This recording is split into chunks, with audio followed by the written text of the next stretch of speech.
Hi friends, ఎలా ఉన్నారు అందరూ? ఈరోజు కోవిటి రెసిపీ ఏసెస్వర్ ప్రిపేర్ చేస్తున్నాను. దానికి కావాల్సిన మసాలా ఐటమ్స్: మాజీ 3 ముక్కలు, ఒక స్పూను జీలకర్ర పొడి, ఒక స్పూను ధనియాల పొడి, ఒక స్పూను కోవిటి మసాలా, దాల్చిన చెక్క పొడి అర స్పూను, యాలకుల పొడి అర స్పూను, పసుపు ఒక స్పూను, మిరియాల పొడి అర స్పూన్ అనమాట. నేను చిన్న స్పూన్లు తీసుకున్నాను. మీరు చేసే వంటను బట్టి, మీకు ఎక్కువ వంట అయితే పెద్ద స్పూన్లు తీసుకోండి. నాది తక్కువ, నేను కొంచెమే చేస్తున్నాను కాబట్టి అర స్పూన్ చిన్న స్పూన్లు తీసుకున్నాను. అవి ముందు మసాలా నూనెలో వేసుకుని ఉల్లిపాయలు కూడా వేసుకుని వేయించుకోవాలి.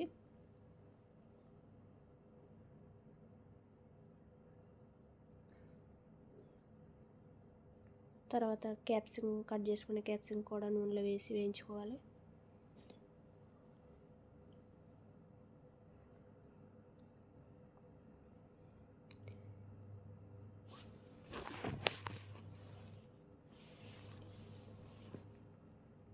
ఇవి బాగా వేగిన తర్వాత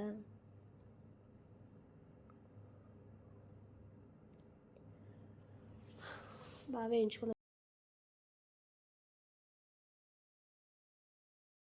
ఇవి బాగా వేయించుకోవాలి. వీటిలో నీరు పోయేంత వరకు వేయించుకోవాలి. మూత పెట్టుకొని మగ్గేంత వరకు వేయించుకోవాలి.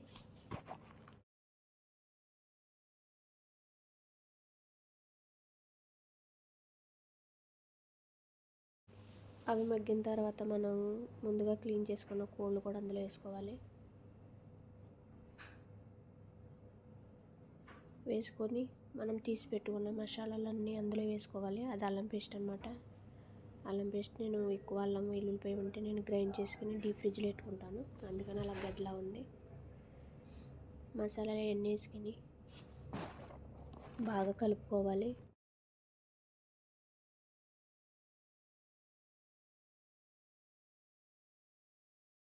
ఇలా బాగా మిక్స్ చేసుకోవాలి.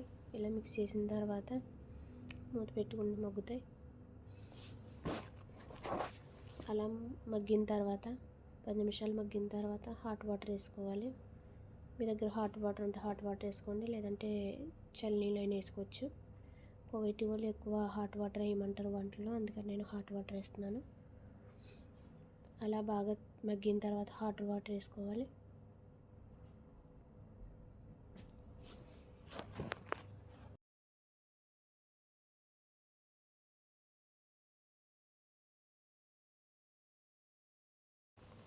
అలా కోళ్ళు పైకి వచ్చే వరకు కొద్దిగా నీళ్ళు వేసుకుని, చిన్న కోళ్ళు అయితే 30 మినిట్స్ కల్లా ఉడికిపోతాయి.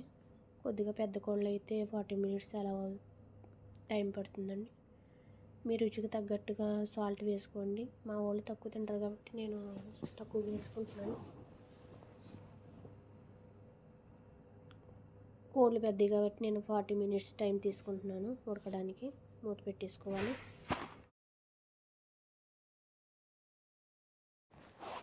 చూడండి, 40 మినిట్స్ టైం అయిపోయింది. కోళ్ళు బాగా ఉడికిపోయినాయి. ఒక 5 నిమిషాల ముందు అలా ఎల్లో కలర్ వేసుకోవాలి. ఎందుకంటే ఎల్లో రైస్ కాబట్టి ఎల్లో కలర్ రావాలి కాబట్టి కొద్దిగా వేసుకోవాలి. మరీ ఎక్కువ వేసుకున్నా బాగోదు. కొంచెం అంతా వేసుకుంటే మంచి కలర్ వస్తుంది. అలా వేసుకోవాలి. కోళ్ళు ఉడికిన తర్వాత పక్కకు పెట్టుకుని ఫిరంలో పెట్టుకోవాలి. తర్వాత మనం కడిగి పెట్టి నానబెట్టుకున్న బియ్యం వేసుకుని అలా ఉడకనివ్వాలి. అలా చూసారా, సరిపడా నీళ్ళు అనమాట. కోళ్ళు అయిపోయినాయి. నేను తీసి ఫిరంలో పెట్టుకున్నాను కదా, అవన్నమాట. అలా కాల్చుకోవాలి. అంతే, వేడి వేడి ఏసెస్వర్ రెడీ.